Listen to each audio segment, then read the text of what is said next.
Bonjour à vous, j'espère que vous allez bien. Aujourd'hui, on va s'intéresser à une affaire contemporaine, l'affaire Fiona. Alors moi, je ne suis pas censé vous le dire, mais j'habite à Clermont-Ferrand, dans le Puy-de-Dôme. Ville sympathique, ni trop grande ni trop petite, avec des gens plutôt sympas en général, et quelques bons produits du terroir aussi, il n'y a pas de problème de ce côté-là.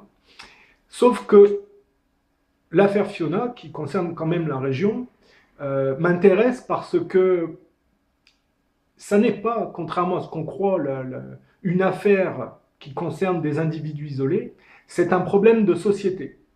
Et c'est un problème qui mêle politique et influence de fond, si vous voulez. Parce que qu'est-ce que c'est l'affaire Fiona? C'est une mère qui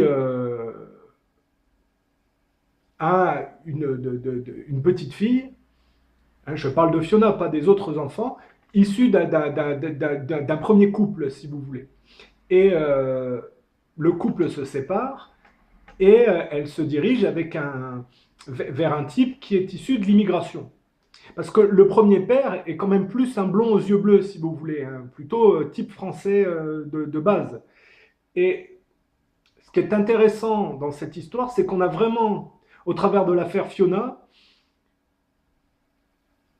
on peut retracer la mentalité politique de fond de ce qui se passe au cœur de la société française. C'est-à-dire que les services sociaux ont enlevé la fille à la tutelle du père pour la donner à la mère et à son nouveau compagnon.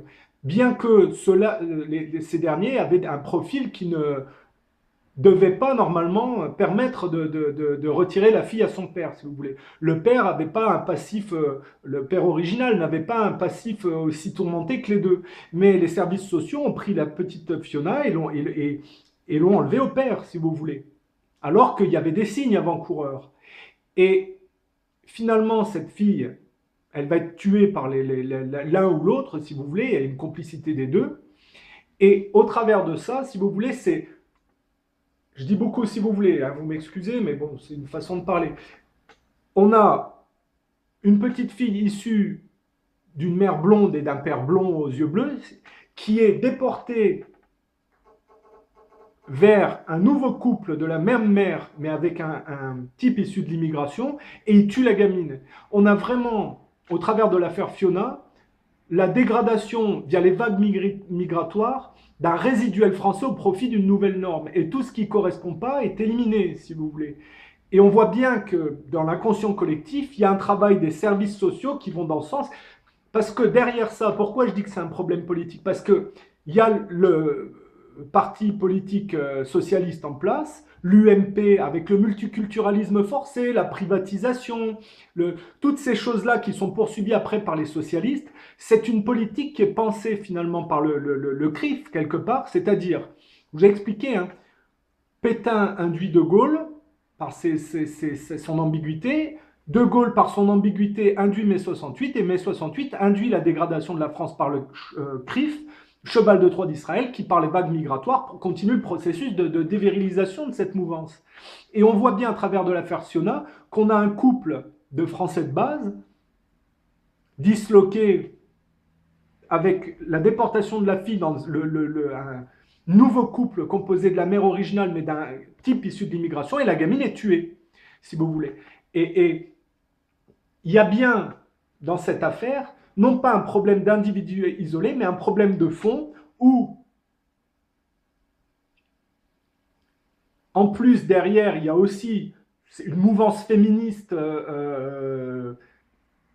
gauchiste basée sur le meurtre du père, de l'originalité, de la dégradation de l'originalité au profit ça va avec si vous voulez, les bonnes femmes de cette mouvance-là se complaisent totalement dans une homosexualité, une soumission à une élite pédophile, si vous voulez. Ça veut dire que inconsciemment, cette mouvance-là est régie par le meurtre gauchiste de tout ce qui est original. Ça veut dire qu'il n'y a pas que la mère et le beau-père, si vous voulez. Hein. Il y a les services sociaux avec une mouvance féministe. Vous savez, on peut mettre ça en relation avec une partie de la mouvance dans la justice qui dit que finalement une femme a le droit de tuer un type parce qu'il la maltraite, alors que la bonne femme avait qu'à partir du couple. Hein, je veux dire, il y a un moment donné, il y a la légitime, il y a dans la mouvance gauchiste de la justice une représentation de la mouvance socialiste soumise au CRIF qui légitime le meurtre sans faire l'effort de s'extraire. C'est-à-dire que quelqu'un qui est confronté à un homme, une femme qui est confrontée à un homme qui la bat, elle est confrontée à un rapport violent interne à elle-même. Si elle ne fait pas l'effort de s'extraire et qu'elle reste soumise dans ce truc, alors en trichant, elle peut toujours tuer. Mais elle n'aura pas fait le travail de s'extraire de ce rapport conflictuel qui l'anime et qui est fruit d'un rapport conflictuel avec le père, si vous voulez, et la mère. Ça veut dire que le meurtre n'est que la solution de facilité prônée par le gauchisme et qui met tout à fait les gens hors la loi. Or, aujourd'hui, on est dans une mouvance gauchiste lesbienne, de pas mal de lesbiennes meurtrières qui légitiment le meurtre, si vous voulez, sous prétexte qu'elles ont beaucoup souffert et qu'elles ne savent pas comment s'en sortir autrement que par le meurtre, si vous voulez. Il est évident que le meurtre n'est pas tolérable et que ça n'est pas une solution. Hein, quand on est dans un couple qui ne marche pas, on s'en va. Hein, on divorce, on se soustrait. Quand on n'est pas assez forte pour le faire, alors on trouve toujours des excuses pour légitimer son acte. Et tout ça, c'est une mouvance politique qui, d'un côté, légitime la violence quand on ne sait pas quoi faire d'autre, qui s'inscrit dans la soumission au sionisme et donc la dégradation de la France originale au profit d'une nouvelle norme superficialisée notamment par des vagues migratoires non pas constructives mais destructives, hein, puisque il y a pas mal d'immigrés qui viennent avec une notion, ils ont très bien compris, on voit certains blogs où il y a des Arabes qui marquent RSA, USA, on voit bien que dans l'optique passé du marché transatlantique, il y avait l'intention de faire venir des immigrés pour couler le système social, hein, au profit d'une privatisation typiquement anglo-saxonne.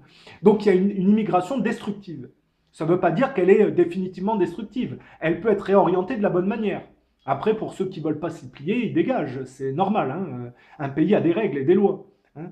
Mais on voit bien qu'il y avait toute une mouvance politique qui appelait à l'immigration, à couler le système social français, une mouvance suicidaire et destructive, qui en plus finançait des terroristes islamiques qui n'étaient que leur contrepartie pour faire tomber des régimes au profit d'un monde mondialiste totalement superficiel. Tout ça, c'est la même mouvance. Et l'affaire Fiona s'inscrit là-dedans, à son niveau, avec le meurtre d'une gamine qui représentait un couple de Français originaux dégradés au profit d'une nouvelle norme. Et on voit bien que c'est la mère qui dérive vers la facilité et probablement qui tue sa fille. Après, je ne sais pas, il faut voir comment c'est passé. On ne sait pas qui a tué la fille, hein, mais c'est le couple.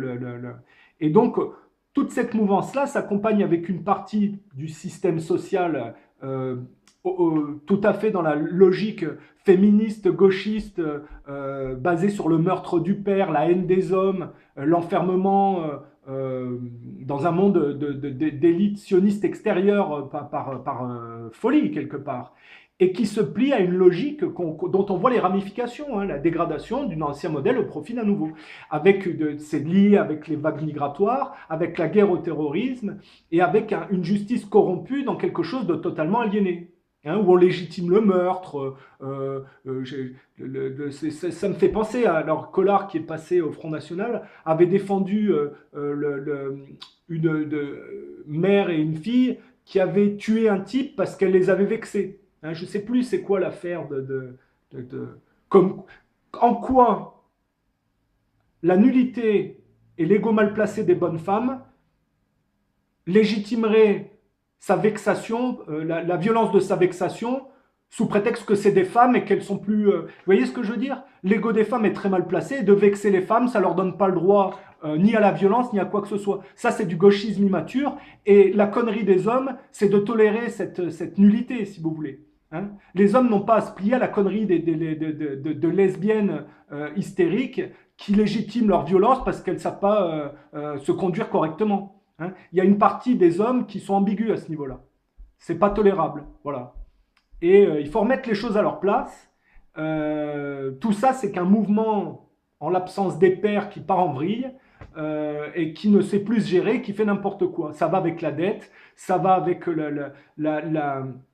l'aspiration de la France dans une superficialisation pensée par des puissances extérieures. Hein. On allait vers le marché transatlantique, ce qui supposait de dégrader la France par la superficialisation et par l'importation de vagues migratoires destructives et au profit de la résurgence d'Israël. C'est pour ça que le CRIF a une mainmise importante sur la France. Et c'est pour ça que moi je dis, les gens du Front National qui se pressentent, je crache pas sur les gens du Front National, ils sont moins pires quand on prend Marine Le Pen dans leur rapport néocolonial dans leur rapport au néocolonialisme, ils ont montré qu'ils étaient au-dessus. Mais le fait que des gens qui se prétendent nationalistes se soumettent au CRIF d'une manière ou d'une autre prouve qu'il y a un problème aussi à ce niveau-là et qui sont d'une manière ou d'une autre aussi compris dans la mouvance mondialiste, même si c'est moins que les autres. Et donc, je dis par les affaires, parce qu'il faut commencer à devenir intelligent et à arrêter d'avoir Pinot simple flic ou Louisa, moi aussi je veux un zizi, mais j'ai pas le. Vous voyez, les femmes flics qui se prétendent plus malines que les gens ou qui font des clips où elles courent à poil en bikini pour arrêter des immigrés, alors qu'elles sont totalement des passoires soumises à un système sioniste qui fait venir l'immigration. La propagande des pays du nord de l'Europe qui sont totalement mondialistes. Ne marche pas, je veux dire, il y a un moment donné, on voit bien la réalité des choses. Et on est en 2016, bientôt en 2017, on n'est plus des imbéciles, on devrait être capable de mettre en relation les affaires et de mettre en relation un rapport politique, un modèle de société qui ne marche pas et des affaires tragiques, hein, avec une gamine qui est morte probablement droguée ou tabassée. On ne sait pas comment ça s'est passé, si vous voulez. Hein, peut-être qu'aujourd'hui, on est aussi dans une société où, comme on ne veut pas faire d'efforts, et que les gamins retranscrits sont le bout de tableau de la connerie des parents, pour les calmer, on leur fout des cachetons, si vous voulez. C'est tragique. Hein, et tout ça, c'est de l'inconscient collectif. Et on est en 2017 et il ne faut plus aujourd'hui que on soit à la ramasse. On est totalement capable de lire ce rapport subtil qu'il y a dans les choses. Hein, il faut qu'on progresse également sur la justice et sur les enquêtes par le travail de tout comprendre, que tout est en relation. Et donc, il faut que les policiers les enquêteurs fassent un effort de comprendre la politique, le social et d'avoir une vision plus globale pour comprendre les choses. C'est beaucoup plus facile de lire l'affaire Siona quand on a un rapport, quand on comprend le monde politique et la géopolitique. Hein,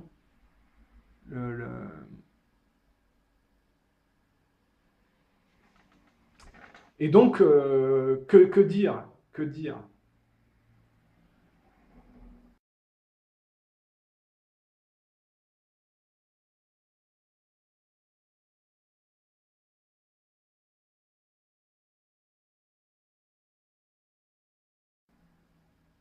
Le problème des Français, des gens en général, c'est que peu importe qui prend le pouvoir, quand un type prend le pouvoir ou une mouvance prend le pouvoir, les gens s'y plient. Même si, imaginez que c'est du gauchisme juif qui s'empare du pouvoir, alors les gens, même s'ils ne sont pas aussi soumis que le rapport aux juifs laisse entendre une superficialité accrue, même si les gens ne sont pas totalement superficiels, ils vont se laisser réduire progressivement, plus petit dénominateur commun, parce que quelqu'un s'est accaparé la mouvance, si vous voulez.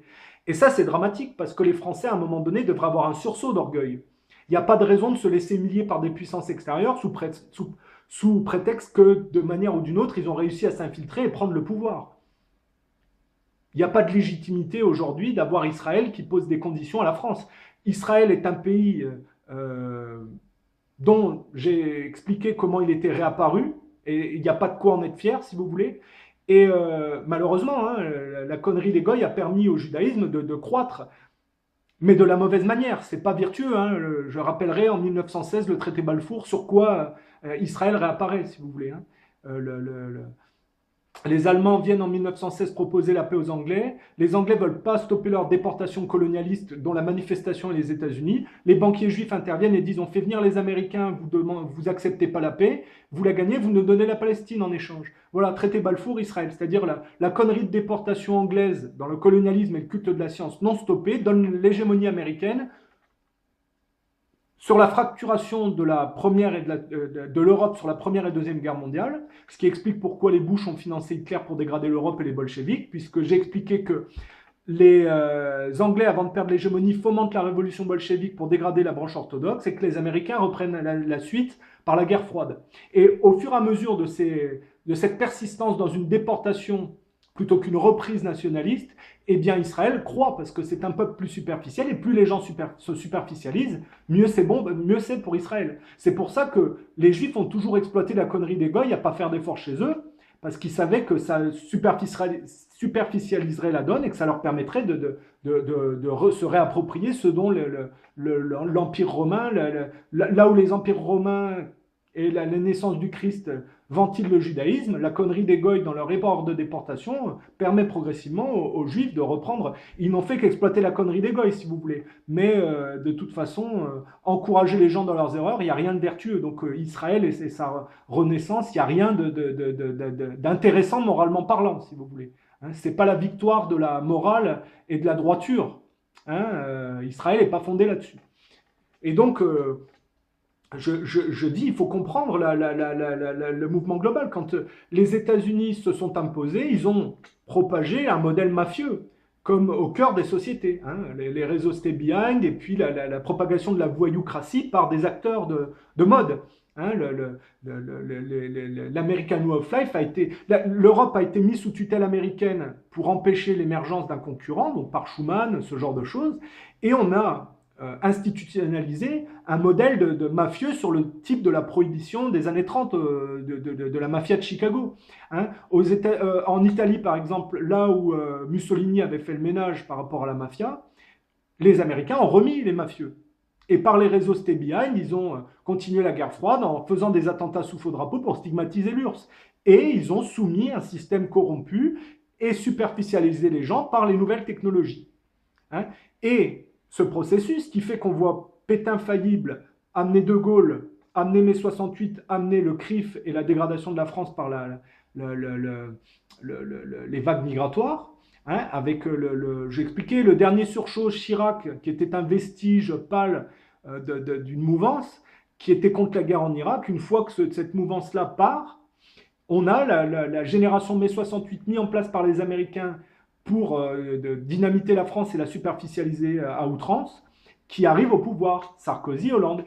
Et on a toutes les guerres de déportation colonialiste qui se juxtaposent avec Bush qui correspond à Sarkozy et Hollande à Obama. Et tous ces gens-là s'engagent dans la guerre au terrorisme pour dégrader, en finançant des terroristes, des régimes résiduels des sphères d'influence de l'ex-URSS ou des régimes religieux résiduels. On est dans une mouvance anti-religieuse et c'est la poursuite de la guerre froide par les États-Unis, par une mouvance qui était en train de devenir mondialiste. Et Trump, qui arrive, et que c'est une reprise, un sursaut identitaire, coupe le marché transatlantique, et toute la mouvance qui se dirigeait par les vagues migratoires sur la dégradation de la France pour faire un magma superficiel est bloquée aujourd'hui.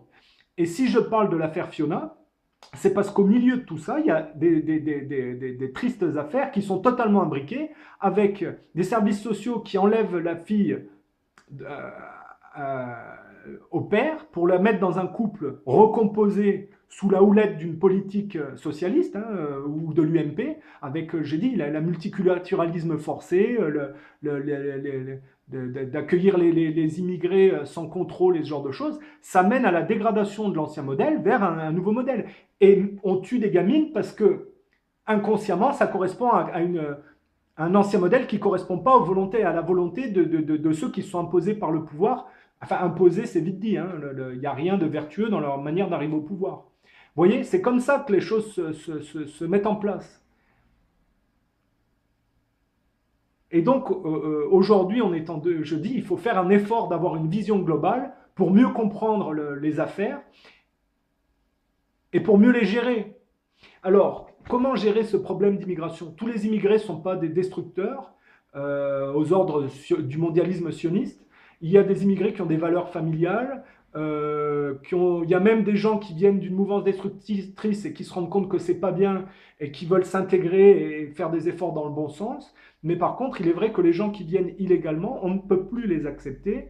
Les gens qui viennent sans papier, c'est hors la loi. Donc, et les gens qui viennent avec une volonté de destruction et de dégradation ou de couler le système social, ce qui est dégueulasse parce que la France a un système social qui permet la prise en charge des soins pour les gens les plus démunis, qui permet d'avoir de l'argent quand on n'a plus de travail.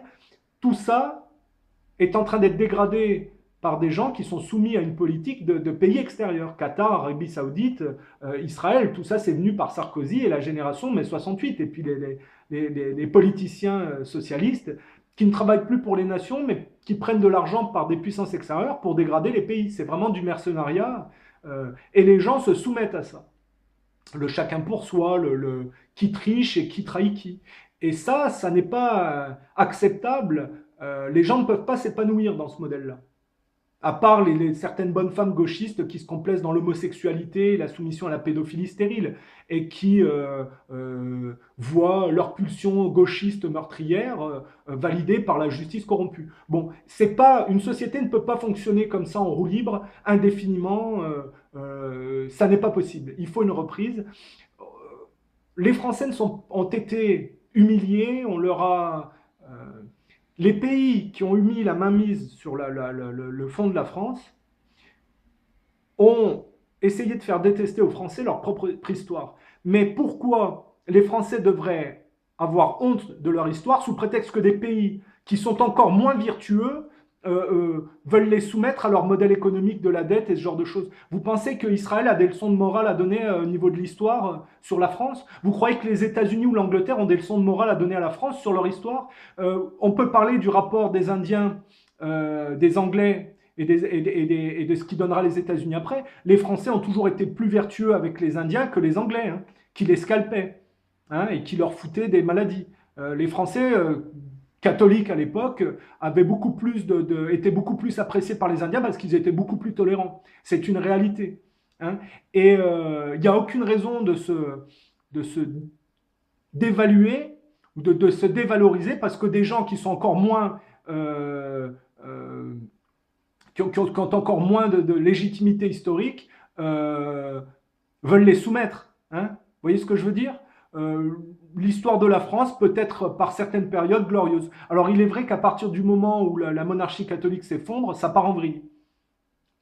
Ben, il n'y a qu'à retrouver des époques où la France pouvait être fière d'avoir quelques valeurs quand même à défendre. Et voyez ma vidéo sur l'histoire de France et puis les rapports non dits entre les tribus issues des peuplades nordiques et puis le vestige romain, si vous voulez, la philosophie grecque et la chrétienté par l'Empire romain.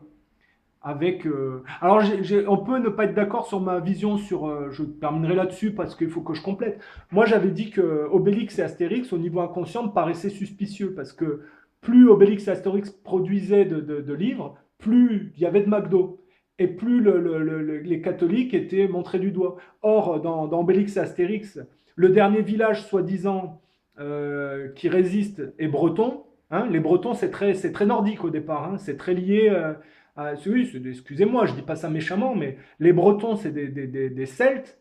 Hein, c'est très proche de l'Angleterre, quelque part. Hein, les Normands et les Bretons seraient un cheval de Troie des pays anglo-saxons pour rentrer. Excusez-moi, par où les États-Unis débarquent en 39-45? C'est par la Normandie, parce qu'il y a un pont-levis de pays, de régions qui sont plus dans la mouvance nordique. Or, les Anglais et les Saxes sont des Nordiques au départ, et les Américains qui sont régis par la mouvance judéo-protestante sont... et donc, je dis, Obélix et Astérix, c'est prétendre lutter contre une déferlante matérialiste tout en dégageant les Romains catholiques au profit des Anglais, si vous voulez. C'est ça que je disais dans l'imposture d'Obélix, selon moi. Je peux peut-être me tromper parce que je n'ai pas la science infuse, mais voilà. C'était le sens de ma... Et je dis, le problème des Nordiques, c'est qu'ils sont plus superficiels. Et il faut regarder l'histoire comme le catholicisme qui est superficialisé par le protestantisme, sous l'effet du truchement de la science, si vous voulez. Mais si on critiquait le commerce des indulgences des catholiques, aujourd'hui ça donne la taxe carbone et le droit de polluer dont les principaux bénéficiaires sont des escrocs juifs qui vont planquer le magot en Israël. C'est pas mieux. On a fait un culte de la science qui a superficialisé les gens au détriment de la spiritualité de fond. Et alors j'ai dit, il suffit de regarder Paris avec la paroisse de Sainte-Agnès qui historiquement devient Saint-Eustache et qui est en train de pourrir sur place au profit des Halles qui sont à côté du complexe Pompidou, hein, Pompidou-Rothschild, le début de la dette, là, qui sont des complexes mus par le culte de la science, mais totalement superficiels. Alors qu'au départ, Sainte-Agnès, c'est la vertu et la chasteté. Après, ça se dégrade avec Saint-Eustache qui explique que même paumé, on peut retrouver le chemin de Dieu. Et après, ça donne une dégradation industrielle, vide de sens, si vous voulez. Et donc, on voit bien que dans le fond, on assiste quand même à une... paradoxalement, alors qu'on vit proportionnellement mieux que dans le temps, le culte de la science est en train de superficialiser les gens dans quelque chose de superficiel où les gens sont paumés. Avec la contrepartie, je dis, c'est la gay pride. Hein.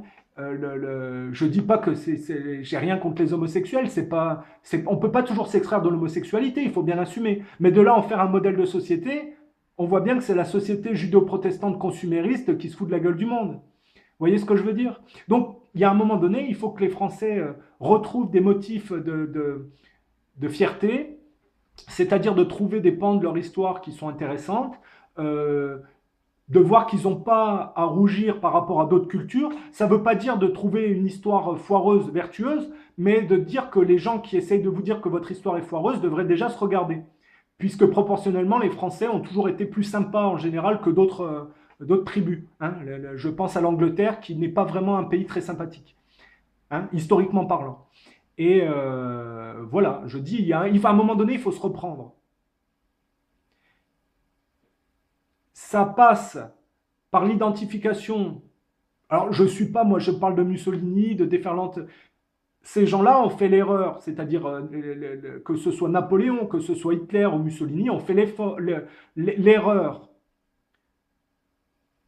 On fait un effort biaisé, si vous préférez. Ils ont voulu lutter contre une déferlante matérialiste, mais ils ont fait l'erreur de vouloir imposer leur propre modèle par la force, ce qui les invalide, si vous voulez. On ne peut pas lutter contre une superficialité par la force, c'est un signe de faiblesse.